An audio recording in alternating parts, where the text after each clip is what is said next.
principle number two is to really care.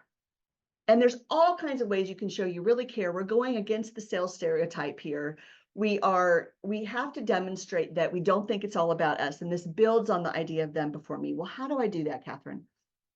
I thought this illustration was really helpful. I got this actually from an executive coach that I've worked with, and they talked about encouraging you to think through what percent of a conversation, okay, if this diagram is a whole sales discovery call, or maybe you've already had one call, and it's the second call where the buyer or influencer is bringing more people on because they have more questions for you, and you're gathering the information you need to do a proposal, perhaps.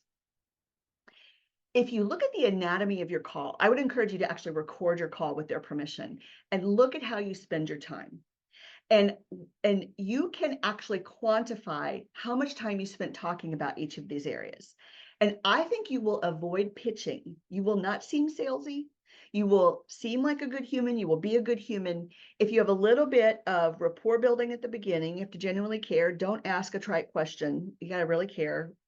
Notice something they did on LinkedIn. Take good notes on calls so that, like in Bruce's example, when you come back to visit people a year later, you can say, how'd that thing go, right? So we want to keep good notes in our CRM so that we can actually have this meaningful 10% in the beginning. We're actually talking about stuff that matters. And if 40% of the conversation is you asking, how is that working? Tell me about that. Understanding their current situation before you discuss possibilities. If you have any kind of percent that's like this, they're going to come off the call and feel like it was helpful. I think the understanding problem section, you can even have bigger.